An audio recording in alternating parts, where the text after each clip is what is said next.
This is Happy Hammond's original 1956 test pattern jacket.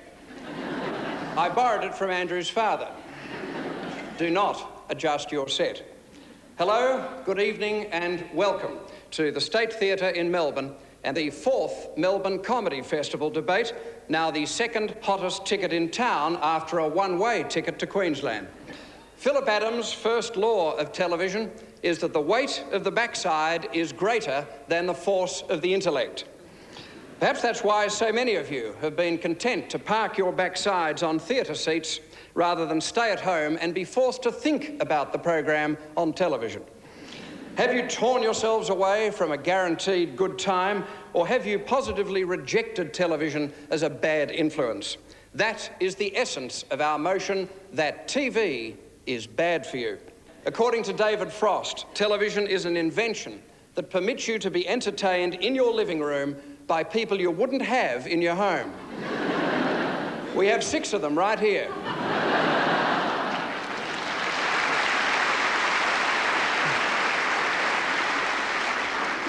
Drawn together by Noel Coward's conviction that television is not something you watch, but something you appear on.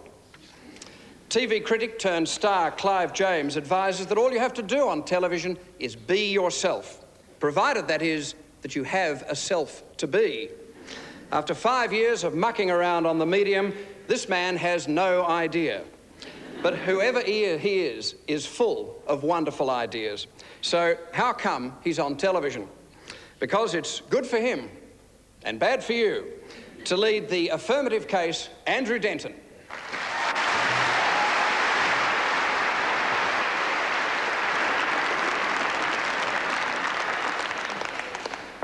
Thanks for joining us.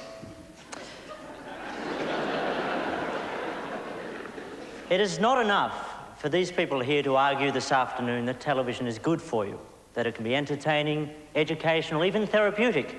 What these people have to prove to you this afternoon is that television is not bad for you, that it has no detrimental side effects on you or your life whatsoever. And unfortunately for them, this is impossible. Think about it. Anything that threatens to bring Steve Vizard into your home 5 nights a week cannot be good for you.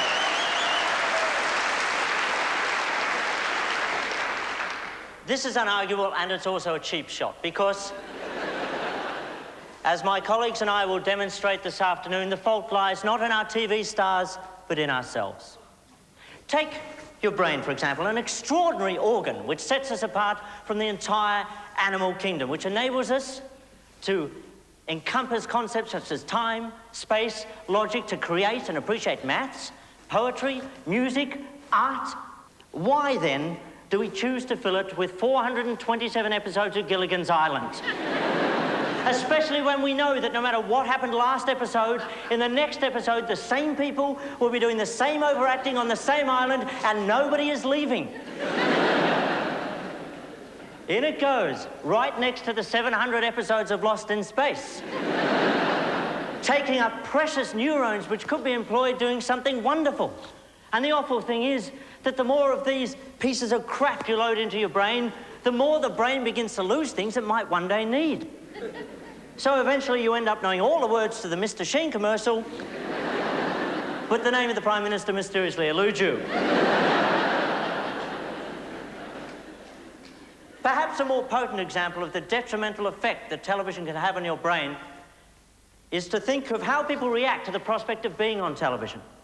Have you noticed how perfectly ordinary, respectable, intelligent citizens turn into gibbering loons the instant a home video camera is turned onto them? I'm a barrister. You're on camera. This is not good. This is not normal. Juju, bad medicine. But it's not just the trivial bits of television that warp your brain, it's the so-called important bits, the educational bits, the top-rating bits, news and current affairs. Hands up all of those who channel hopped during the Gulf War. I did. Wasn't it a great war? Wasn't it fantastic? It was the best war. I can't wait for the sequel. It was Just like entertainment this week with the teeth blacked out for security reasons. Remember the invasion of Somalia? Wasn't that great? Wasn't that fantastic?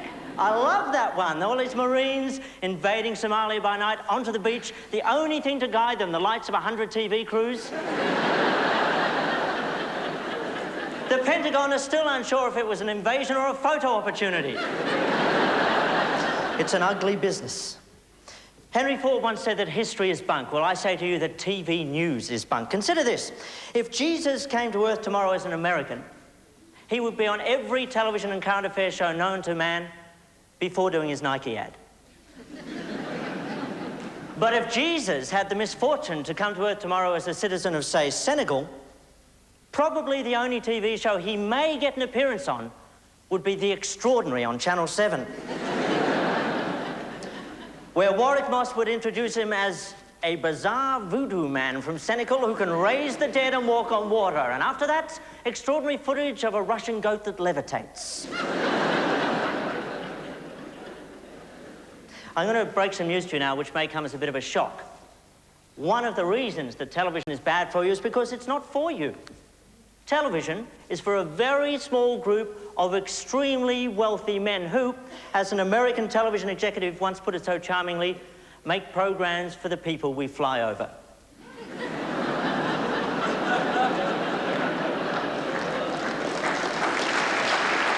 Oh, I'm sorry, is that a generalisation? Pardon me, hands up all those who own a TV network.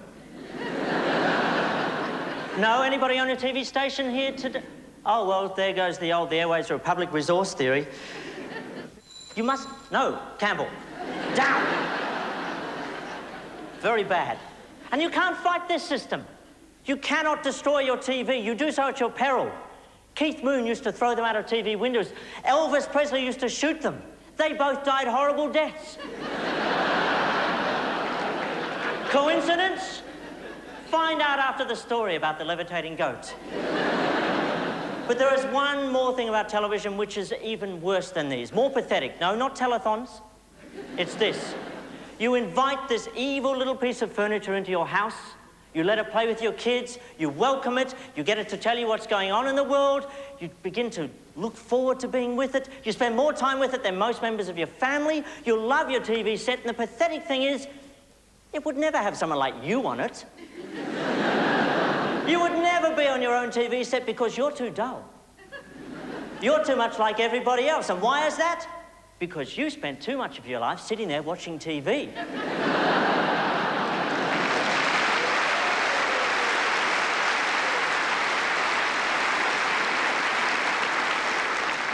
You are awash in a sea of soap operas, drowning with somebody else's perfectly formed life flashing before your eyes. Escaping to reality television, hoping to avoid your own. Lapping up lifestyle programs while forgetting to have your own lifestyle. If I may paraphrase John Lennon from his song Working Class Hero. Or JFK from his assassination.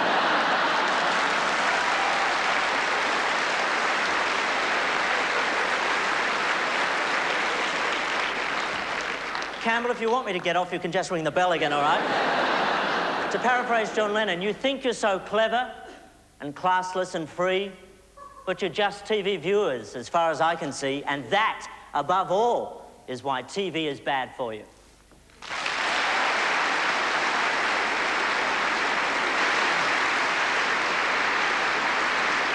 The great American broadcaster Fred Friendly pointed out that television can make so much money doing its worst, it cannot afford to do its best. But well done anyway, Andrew. And better luck next time. Jonathan Biggins first appeared on TV in 1985 in the Lancaster Miller affair. 2 years later, he capped off a decade in the theatre by failing to appear, as did the rest of the cast, in History of Australia, the musical. After this scarring experience, he had nowhere to go but straight back to TV. Rafferty's Rules, The Money or the Gun, Bangkok Hilton, The Investigators. You name it, his agent has offered Jonathan's services for nothing. Just for that closing credit. It's no wonder he's now back on stage in the long-running hit 3 Men and a Baby Grand. But as TV made him not only too big for his boots, but too bad for them as well, No, sir. To open the case for the negative, Jonathan Biggins.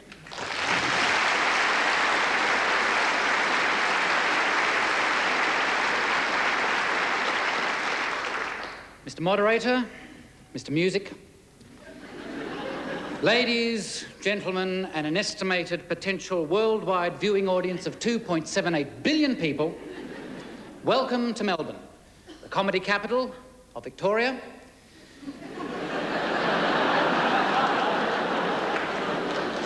Welcome to this festival debate, a vigorous clash of forthright minds, safe in the knowledge of democracy, where ideas and beliefs can be challenged, exchanged, and embraced without fear or favour. And how marvellous to be able to share it with you all through the wonderful medium of television. Perhaps the greatest invention for communication and inclusion of all time. An invention which the Affirmative team would have you believe is bad for you, that this very programme is sapping your will to live. In that case, you'd better switch off right now. And I shall continue to talk to these people and those viewers at home of taste, discretion, and free will who have said, I shall decide what is good for me, thank you very much. And I don't need any thought police telling me otherwise. And what a hypocritical bunch of mind plods they turn out to be. Has television been bad for them? Andrew Denton.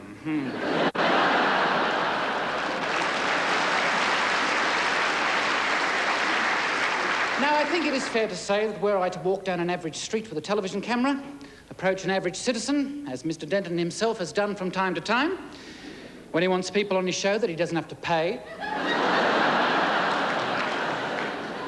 and were I to ask them, has television been bad for Andrew Denton, I don't think in any honesty they would say, oh, yes. It's turned him into a nobody. On the contrary, Mr. Moderator, television has made Andrew Denton. Television has bought him that suit, those shoes, that raffish haircut.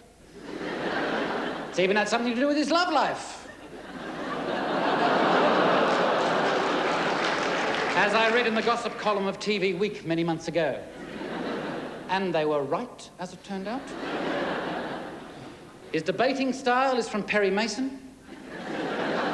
His one-liners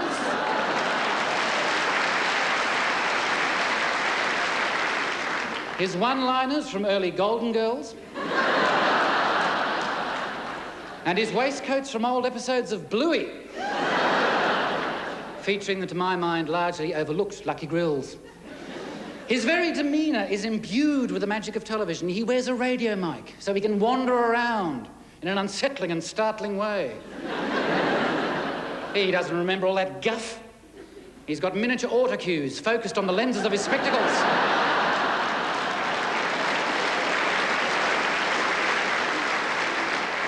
Without his glasses, he is helpless. Ah, yes, ah, yes. Television's been very good for Andrew Denton.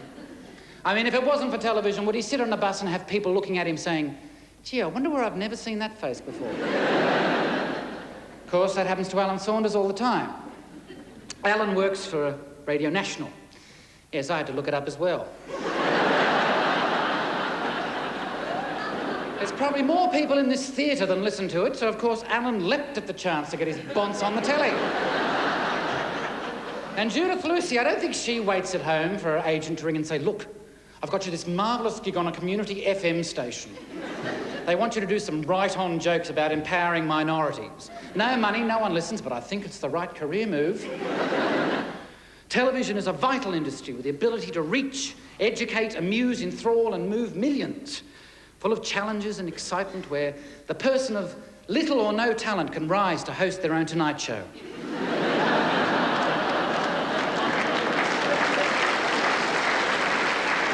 The world is divided into two types of people, those who are on TV and those who want to be on TV. They could be burying the Pope in the Vatican, and sure enough, behind some cardinal, there'd be a little nun.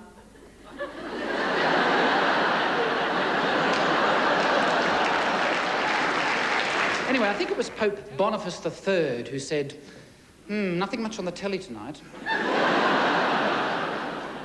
Of course, television was very primitive in those days. It was just a series of frescoes painted very quickly, one after the other. And Boniface was never a big fan of allegorical tableau anyway. So he went off and did something else. And this is the marvellous thing about television. Nobody's sitting there making you watch it. It does have an on-off switch. And I'm sure even the Affirmative team, once they've eventually nutted out the on part, will be able to work out how to turn the bloody thing off. But they seem to want to deny the individual's right to choose what they watch and, moreover, what they think is good for them. Mr. Denton might think Gilligan's Island is a limp, worn-out, one-idea sitcom. He may think that Tonight Live is a limp, worn-out, one-idea variety show, but who can deny it has brought entertainment and enjoyment to countless hundreds of people? I mean, haven't they thrilled at Logie Night as that vast galaxy of stars unfolds in all its splendour? Didn't their nerves tingle when an overseas star, yes, someone from overseas, came out to recognise and honour our achievements? Oh, sure, Andrew might have had the odd bilious attack as he waited to see who's won the silver Logie for Best Presenter Male in a late-night show using sport as a comic metaphor category.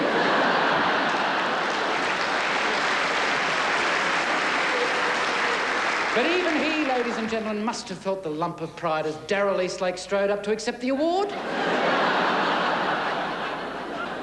So I'd like to finish on a personal endorsement for television. Television has been very good to me and for me, both as a viewer and as a participant. I've made the odd commercial. Sorry. And often people in the street will come up to me and say, "Hey, you, hang on, guys, you were in that commercial, right? You in that commercial with the pizza? I go and do the bit with the pizza, that's good there. Go and do it, go and do it, go on." And I don't have to tell you, ladies and gentlemen, just how proud that makes me feel.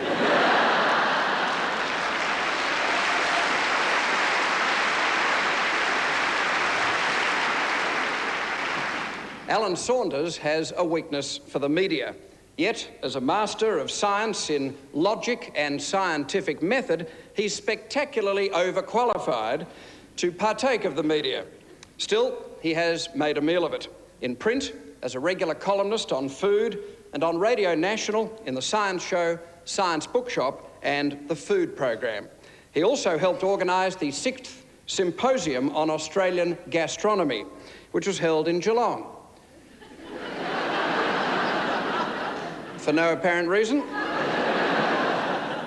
Awarded last year's Geraldine Pascal Prize for a distinguished contribution to our cultural life, Alan is nevertheless attempting to argue that TV is bad for you.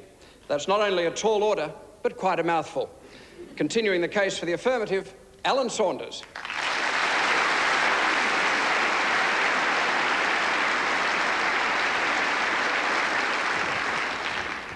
Mr. Moderator, ladies and gentlemen, and I'd particularly like to address myself to my Radio National audience. Thank you for tuning in. I'll be home at the usual time. The proposition that I have to put to you today is a very simple one. TV is bad for you because TV is you and you are TV. TV is the rogue cell in your psyches, doubling itself, doubling and doubling, multiplying beyond reason, and it's bad for you, and I know it's bad for you because, by God, it's been bad for me. I'll tell you about my case. I was born after I Love Lucy, but before my 3 sons. And from my earliest years, from my very cradle, my thoughts, my ideals, my aspirations were governed by what I saw on the box. What I saw most of all was America. That essentially 50s America that continued to be exported well into the 60s. It was a magical land where no one was unhappy. No one was too intelligent, at least not intelligent enough to be unhappy. No one was gay. No one was communist, except the gays, possibly. And that didn't matter because no one was gay, though we did occasionally wonder about that nice Dr. Smith who spent so much time with Will Robinson on Lost in Space. But he probably wasn't gay, he was just English. Now, I didn't know that these people, my heroes, my surrogate families, were in real life probably unhappy, or communist, or alcoholic, or had sex lives that involved a dazzling and ever-changing array of partners, substances, positions, sub-aqua equipment, and small furry animals. All I knew of them was the fantasy world they lived in on the box. And as a result, I was unhappy. And as a result, to this very day, deep in the recesses of my essentially urban being, there lurks an irrepressible, unsatisfiable longing for American suburbia, an American suburbia that never existed. The picket fence, the wide lawn, the dog, the uncle from Mars, the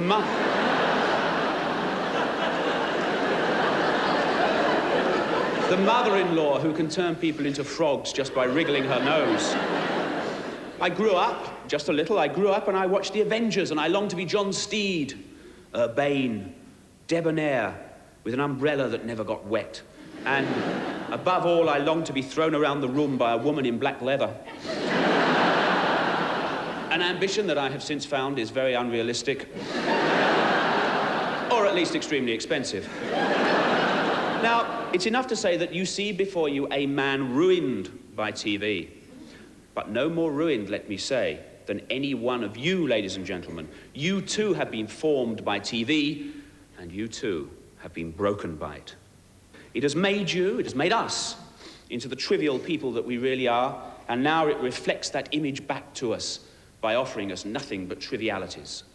It would show you scenes of human degradation and despair so horrible that the only other proper place for them would be in an ad for the United Colours of Benetton.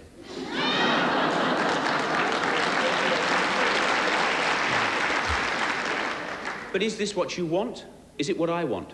No, what we want is real life, inside edition, hard copy. We don't want stories about Eastern Europe. We want secretly filmed, authentic footage that conclusively proves that Elvis is alive and conducting a clandestine affair in Des Moines, Iowa, with a former member of the Chippendales who underwent a sex change operation after he was abducted by aliens and told that his mission on Earth was to give birth to a new race of super beings whose phenomenal powers would enable them to listen to Achy Breaky Heart without any ill effects.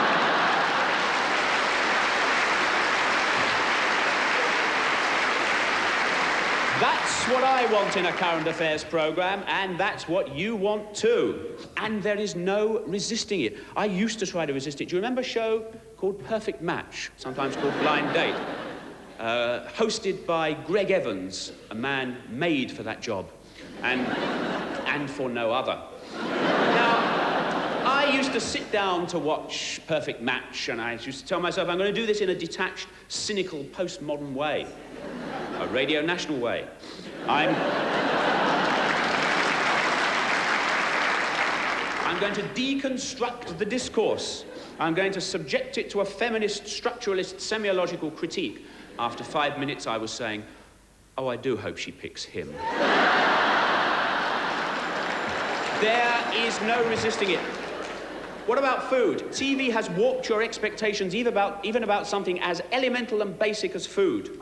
They would have you believe that it's quick, that all you need to do is to open the oven door and say, here's one I prepared earlier. Now, it all represents a deeply unrealistic view of life. I mean, how many men must there be? How many men here in this audience who've been in the situation where you're alone with a loved one and alcohol and nerves have taken their inevitable effect, and in that first crucial moment of mutual nakedness, you see a look of disappointment passing over the face of your beloved? Now, in this difficult, this shaming, drooping pre-coital situation, how many men would like to be able to say, don't worry, here's one I prepared earlier?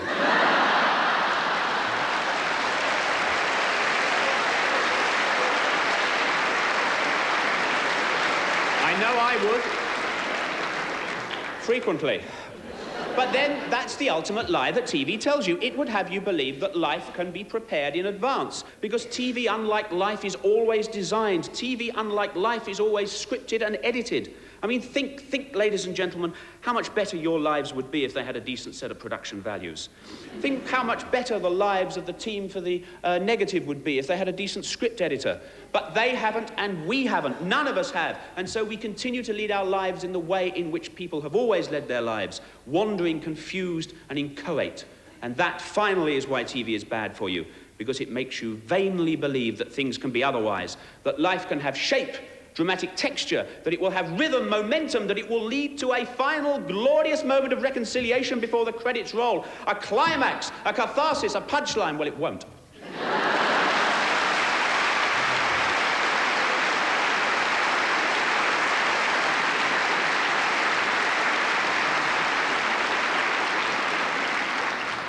As his ABC colleague, Robin Williams, has said, that's typical Saunders. Honest, sceptical, elegantly direct, and pleasant-looking in a knobbly kind of way. That's what TV does to you. It's either food for thought or chewing gum for the eyes. Clive Barnes wrote that television is the first culture entirely governed by what the people want. The most terrifying thing is what people do want. For 2 years, the people of Victoria wanted Joan Kirner as Premier. 6 months after a change of government, they want her back again.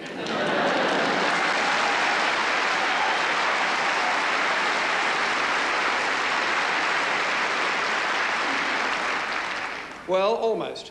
Has she been good for TV, or has TV been not bad for her?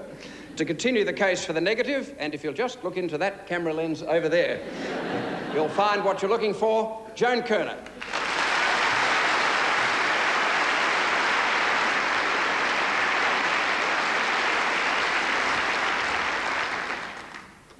Mr. Moderator, friends, the questions I will put to you today are in the best tradition of politics.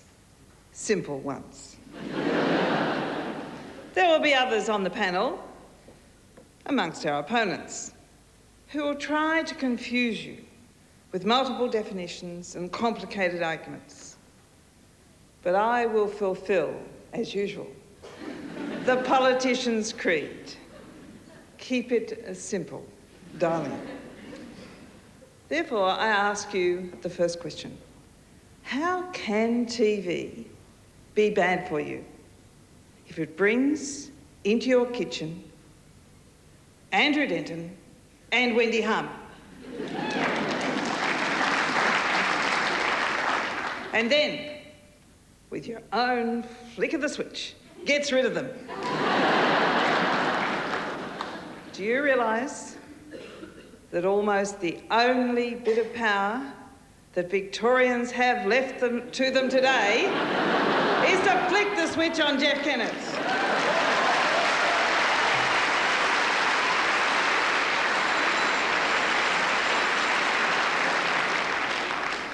But I'm a modest person. And so I would say, and humbly admit, that TV has not been bad for me.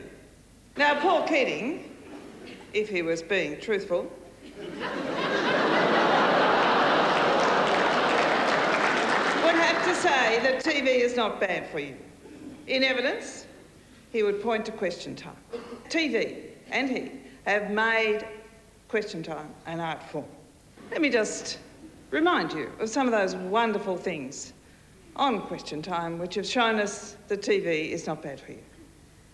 I mean, if Paul Keating had said on the radio, or simply in print, that John Hewson's explanation of Fight Back reminded him of how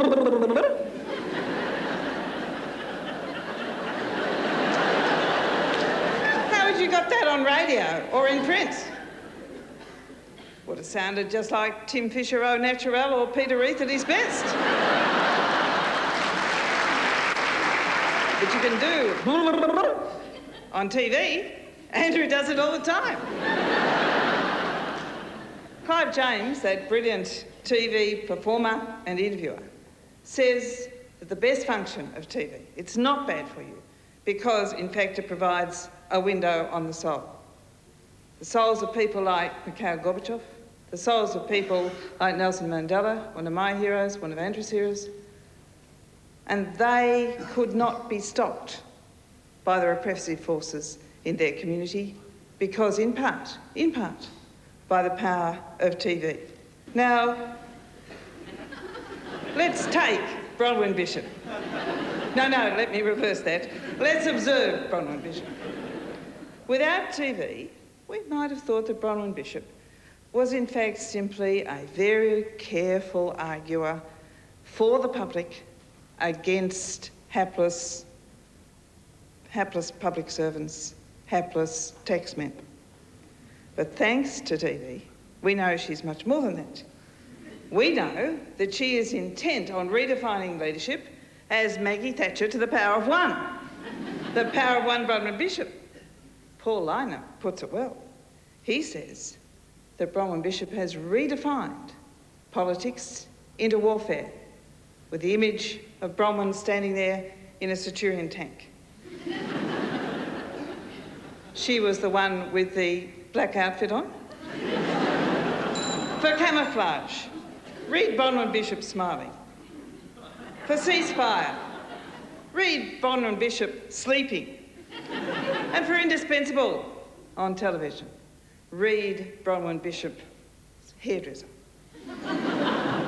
And finally, in politics, it is very hard to get a proxy you trust. But I did it through TV. That brilliant comedian, Magda Sabansky. Night, weekly, night about, she'd stand there and send me up. Victorians laughed, and I laughed with her. If that's what you can do with TB, it can't be bad for you.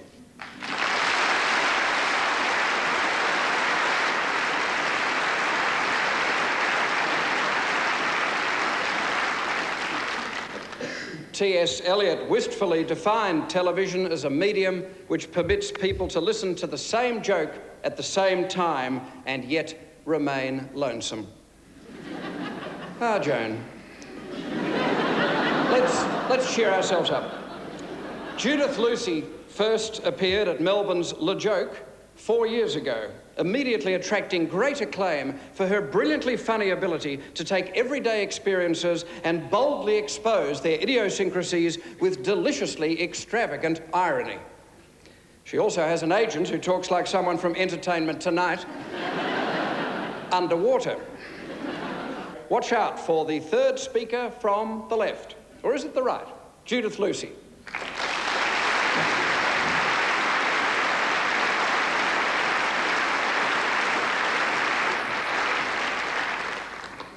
Well, ladies and gentlemen, and Mr. Monitor, I'm just going to call you Mr. Sexy.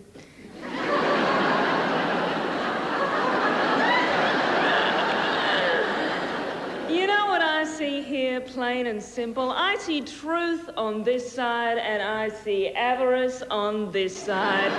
Do you know who we have over here? We've got 3 television prostitutes, ladies and gentlemen. Yes, we've heard a bit about what you've done on television, Jonathan, and don't think I missed your appearance on Tonight Live just a couple of weeks ago. Nice speech, Johnny. Good to know there's no sour grapes there, isn't it?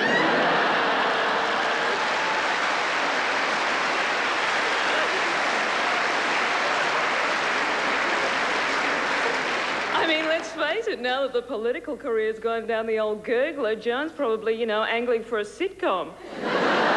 She was pretty hilarious as Premier. No, you know, you say anything for television, Joan. You know how it is. And, of course, Wendy Harmer, well, we would all be saying Wendy who if we hadn't seen her on ABC TV program after ABC TV program. She can't wait to get her hot little hands on another television show. By crikey, we'll probably be sleeping with the same producers to try and get one.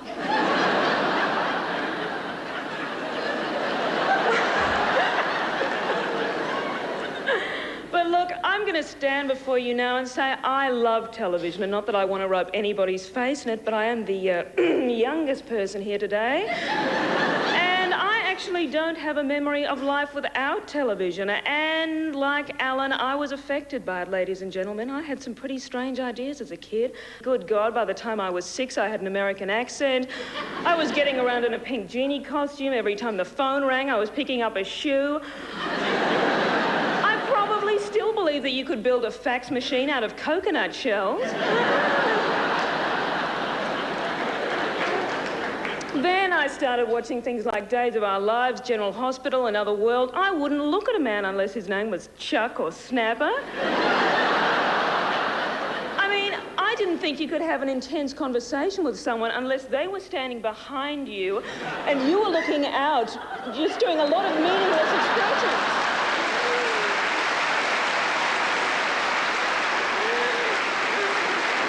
But of course, when I really learned about sex was when I started watching shows like Benny Hill, Do Ronnies, Are You Being Served, and Dick Emery. I got around in a very tight-fitting nurse's uniform for years, trying to get short, bald men to stick their head in my cleavage. I thought if you had sex with someone that one of you had to go... And that, you know, if you opened the wardrobe, you'd find a vicar in there with his trousers around his ankles going, oops, there's my bottom. I'd be lying to you, ladies and gentlemen, if I told you now, oh my God, you mean she may never regain consciousness? I'm pregnant, I'm an alcoholic. I'd be lying to you if I told you that all those years of who do you think you are kidding, Mr. Hitler, all those years of television hadn't had some sort of effect on me. Of course they have. We are all a product of our conditioning, ladies and gentlemen, and television is one of the most popular mediums that there is around. But look, I'm being picky. Of course I'm being picky because television has been so good to women, hasn't it? By crikey. Honestly, don't you love those darlings we see in the middle of the day that come on? They've been involved in some weight loss program and they've lost a couple of stone and most of their personality. I can wear anything I like, and I can wear sexy lingerie for my husband. I mean, hell, if she plays her cards right, she might end up with those other magnificent female role models. 00 double thigh. I'm waiting for your call. They've said yes to their sexuality, haven't they? And what about the lovely ladies of the game show? Hell, what's humiliating about making a living out of going...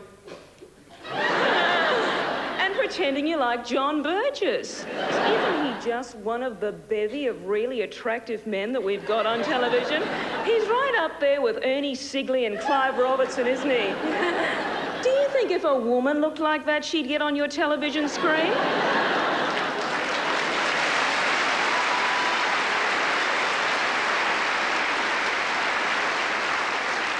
My God, if Jennifer Kite ever got as fat, ugly and old as Clive Robertson, somebody would probably shoot her. And Clive would probably think it was a pretty good idea. Isn't it great to know that statistically, if you're a chick, a puff, a darkie or a slope, you're much more likely to be dead by the end of the program?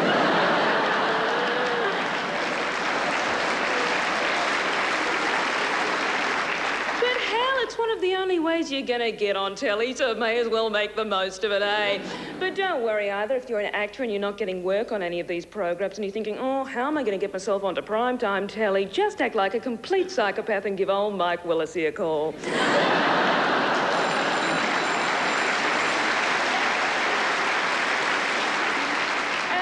Worry about the kiddies too. I mean, I read a letter in The Age last week where a 16-year-old girl wrote in and said, who needs Catcher in the Rye? The characters from Beverly Hills 90210 tell me everything I need to know. What? That family is such a bunch of goody-goods, they make the Brady Bunch look like the Mansons. The one time someone experimented with drugs in that program, they were put in a psychiatric ward. The only question that show raises is what is 28-year-old Luke Perry's character Dylan still doing in high school? But what can I say? I watch Beverly Hills 90210. I love that show. But I am not going to stand here and tell you that it's good for you. I'm not going to stand here and tell you that anything that is responsible for bringing Sophie Lee into our living room so that young boys can hump their couches in between watching Bugs Bunny and Daffy Duck is a good thing. Television is bad for you, I'm sorry. But I just want you to remember one thing when you're thinking about whose side you're going with later on today. I want you to think of this side as Carlton United, and I want you to think of us as Alcoholics Anonymous. Because they're going to say it's good for you no matter what for their own personal gain, ladies and gentlemen. But we're here to say it's bad for you But geez, we love a drop.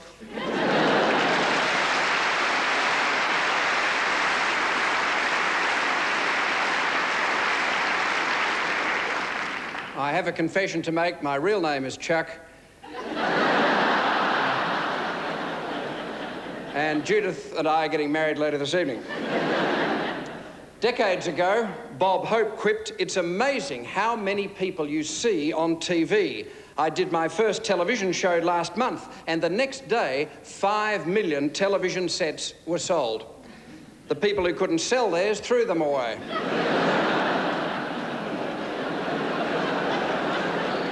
Concluding the negative case, Wendy Harmer is not a collection of throwaway lines. She's, in fact, a throwaway line herself. TV is not bad for you, but here's Wendy.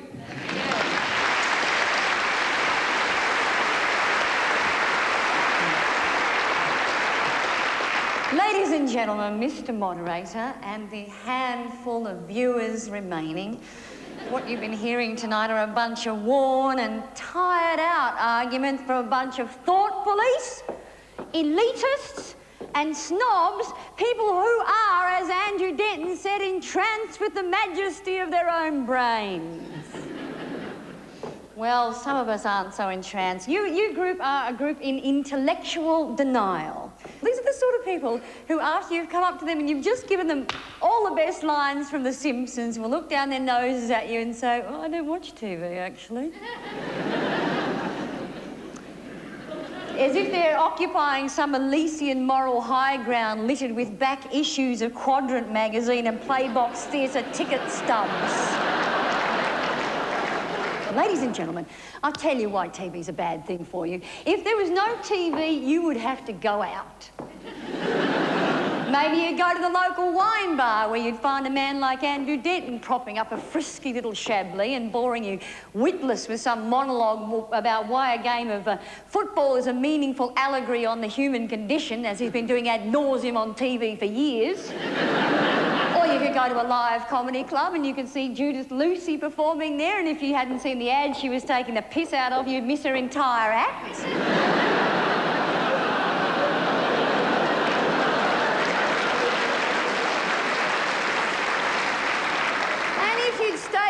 To avoid these reruns, you'd have the option of turning on Radio National, where you'd hear Alan Saunders droning on and on about marginalised persons and playing black whale music and reminding you of why TV was invented in the first place.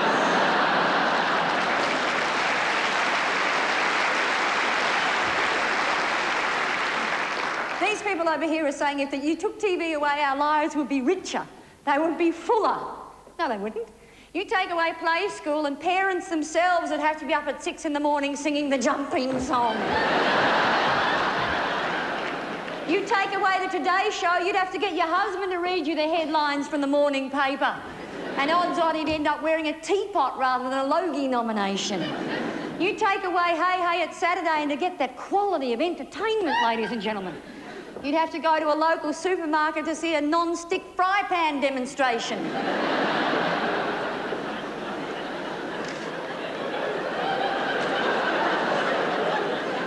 And where would we be without advertisements on television with an entire lounge room stuffed full of junk mail? That's where.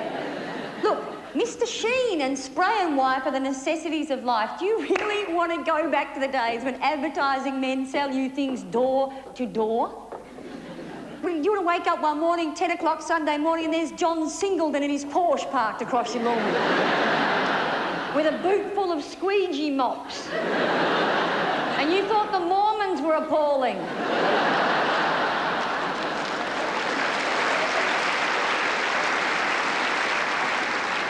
Or envisage this, a world where game show hosts and current affair show hosts roam the streets after dark.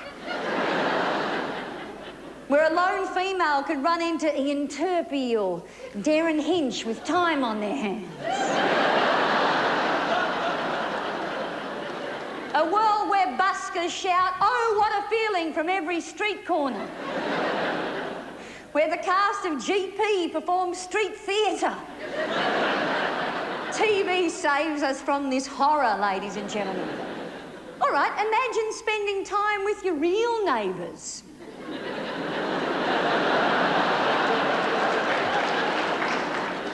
Have you seen funniest home videos lately? They're the best bits of what's happening out there. Kids falling off swings, sustaining compound fractures.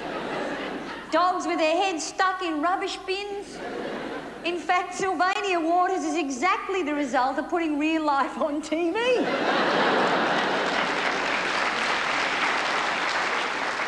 But if you think that's tripe, the folks over here would even take that away from you. They'd rather us return to the colour and movement of the pre-1956 family slide night. I understand that it is really difficult for the more high-minded amongst us to grasp that the world is essentially banal. But if we were all as educated and politically aware as these people would have us be, life would be like being stuck in one long ABC staff meeting. We all know that the two most compelling things in life are food and sex, both of which you can do while you're watching the telly. And good luck to you out there. Both of which you can't do sitting in the opera house watching bloody Madame Butterfly. The phrase, "Oh, I don't watch TV, oh, I don't watch TV, I don't watch TV," has become a meaningless mantra for people who are afraid of life, ladies and gentlemen. Because that's what TV is. It's life, and it's no better or worse for you than life. The realists among us know that a lot of life is inconsequential rubbish. TV is merely inconsequential rubbish with knobs on.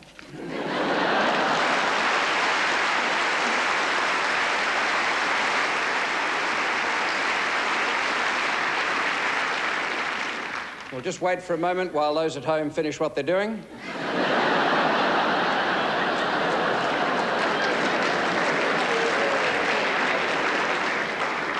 Jolly good. Or jolly bad.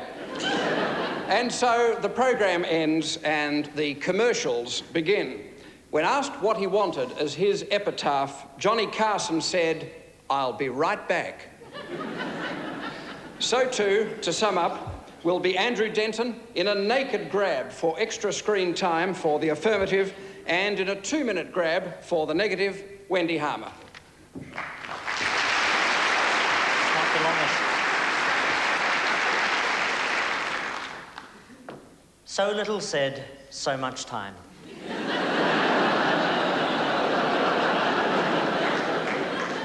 Let us deal first with Jonathan Biggins, who I think was wearing glasses as he spoke. Now, Jonathan showed immediately just how bad TV is for you by getting a rare chance to appear on it and proceeding to blow it by diving straight into the gutter and bringing up my love life. And I take this opportunity once and for all to deny my love for Jeff McMullen. We're just keen naturists. Jonathan asserted that television made me. Well, my parents will be disappointed. What a waste of a frantic, sweaty evening that was. Jonathan kept arguing that TV was good for us. Well, of course it is. We don't deny that. But what we're arguing, which I believe is the subject of this afternoon's debate, is that TV is bad for you.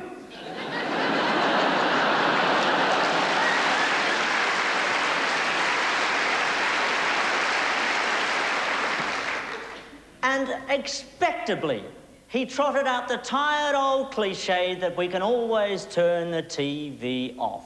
But do we? When you go home, you're going to watch this debate on TV to see if it really happened, aren't you? Joan also trotted out this cliche, but I'm not surprised. She's obviously a bit shell-shocked. She doesn't understand. She no longer has a comprehension of modern media. Of course, she thinks that television is not bad for you, because after the treatment she copped at the hands of the Herald Sun, she'd think any media is good. Joan said that television is a window on the soul. Well, maybe, but consider Darren Hinch. More like a window on an arsehole.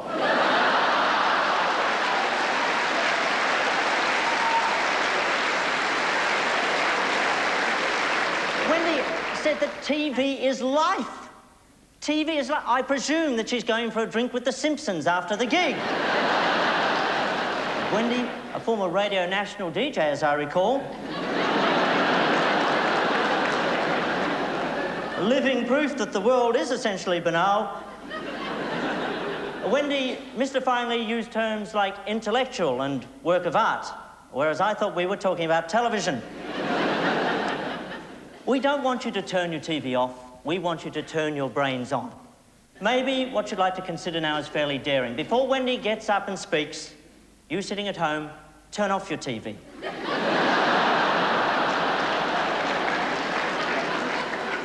Forsake TV reality for virtual reality, your life. Stop watching TV stars. Go outside and look at some real ones. It won't hurt. Go on. Get up. Turn off the evil box in the corner, and for God's sake, get a life.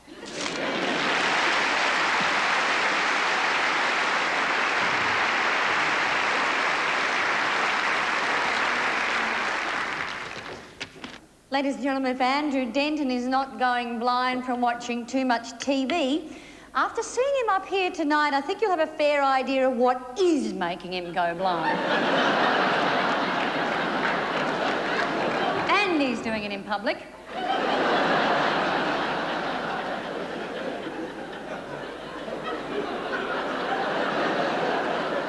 What you're looking at is a bunch of people who call themselves us. TV's not bad for you, Andrew. You set yourself... We're just the common rabble down here, are we?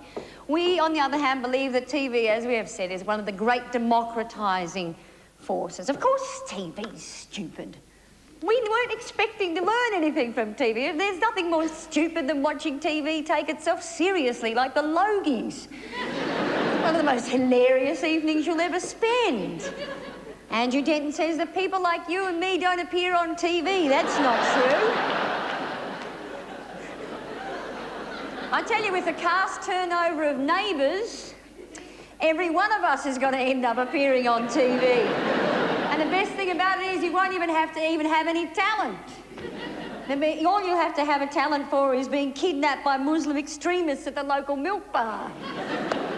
Alan Saunders says TV is not equal to life. Well, really tell us something we didn't know, Alan. No work of art is ever equal to life. You ask the judges of the Archibald Prize. These are people who are still dealing with the concept that if the eyes don't follow you around the room, it's not a good picture.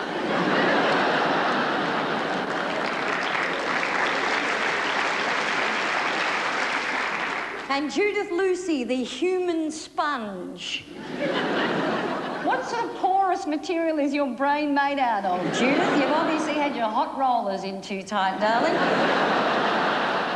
Judith should be put on the Jenny Craig TV diet. Look, TV is not bad for you. It can, well, the only way, really, let's face it, that TV could be bad for you is if you accidentally spilled a cup of coffee down the back of the set while you're trying to get a decent reception on the ABC.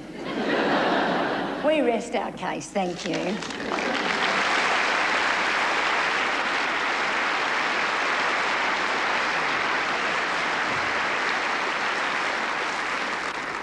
Well, you've all watched this 6-part talk show mini-series, but how did it rate?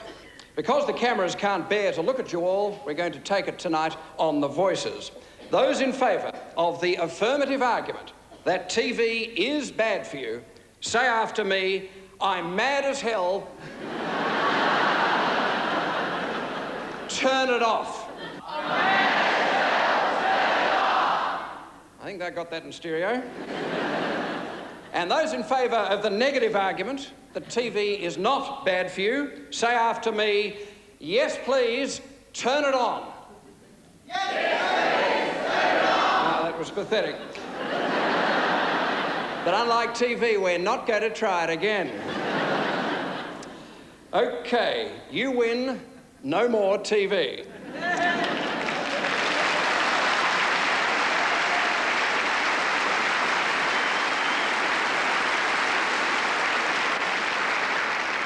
We have taken up enough of your useless time, except to do what TV does so well, repeat.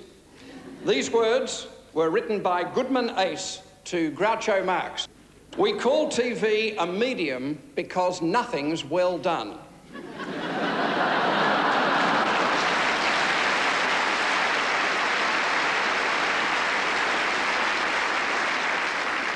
It has revolutionised social grace by cutting down parlour conversation to 2 sentences. What's on television and good night. For those who just tuned in, whatever has been on, you've just missed it. Good for you. Good night.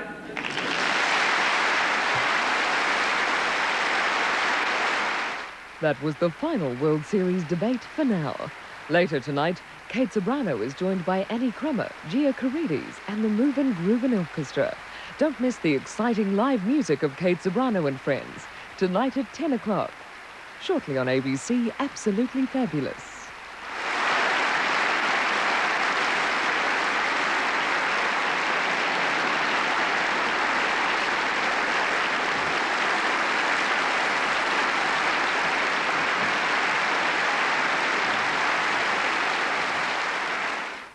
You can find the World Series debating audio tapes at all ABC shops and centres.